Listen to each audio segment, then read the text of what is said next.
Hi there. Today I'm going to give you a quick guide on troubleshooting paper jam issues in a Brother MFC-J5335DW. Now you can apply a lot of these steps to other printers in the Brother range, but I'm focusing on this machine just because he's quite a big boy and there's a couple of entries for the paper and a few places to look. So first, let's get ourselves started. Fold the screen down, tuck the paper tray in, and I would recommend making sure the machine's off, just to save your fingers getting jammed or pulled in if any rollers decide to fire up. So I'd recommend taking the plug out the back, and let's get started. Now, most users of this printer will be primarily using this tray down here for their printing of, A4 prints, just like that. Okay, so the jam is most likely to have occurred as a result of paper getting pulled in here. So I'd recommend pulling the tray all the way out, grabbing a smartphone, turning on your torch, shining a light down into the machine itself. And if any paper has got caught towards the back, you'll hopefully be able to see scraps of it down there. With the machine off, there's no reason why you can't stick your hand in there, grab the scraps, or the full sheets even, and pull them all the way out. Although that's the source that the paper's coming from, you can also get scraps coming up here, especially if you've had a jam and had to pull some paper out. So it's also worthwhile, if you didn't find anything, checking in here, looking for scraps along here. If, however, you find nothing in those first couple spots, I'd recommend checking inside the machine itself. So, you've got the scanner bed there, but if you feel just below it on either side, there's a couple of recesses. So you chuck your hands in there, lift them up, and we can get a nice view inside the printer. And similar to the checks we did before, there's a nice recess in here where scraps of paper can get left.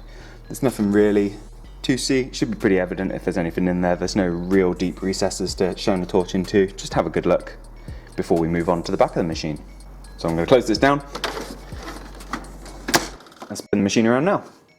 So the first place around the back of the machine that I would check would be the rear paper feed.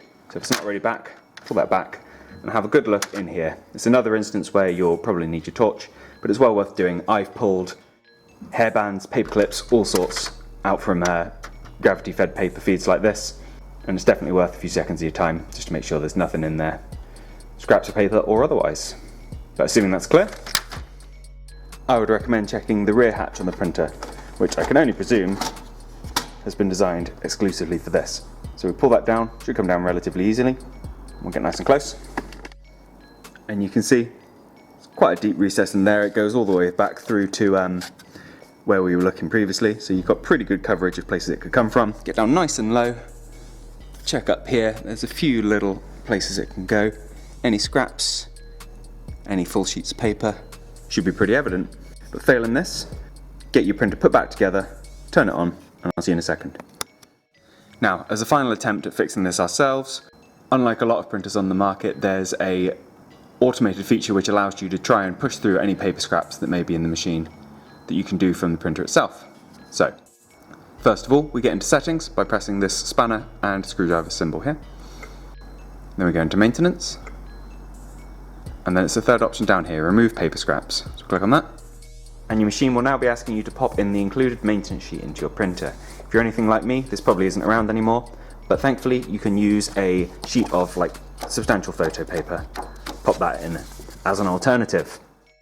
So we just click next, and thankfully your printer will take you through the rest of the process. I'll show you the rest of the steps visually here, but it's all pretty self-explanatory from the prompts given to you on the screen. And a few of these steps do double up on things we've checked already, but I would still recommend doing those steps in this order, and they can largely be skipped by just pressing next if you're confident you checked it the first time round. The only thing it really adds, other than physically pulling that thicker paper through, is the removal of this here, which I didn't do earlier, but that's mostly for just clearing debris and stuff from it rather than scraps that could cause a mechanical jam. But hope you found this useful. If you have, please do give us a like. If there's anything else you'd like to know, or you have any other suggestions for troubleshooting a paper jam in this machine, please do let us know in the comments. Otherwise, thank you for watching. We'll see you next time. Take care. Bye bye.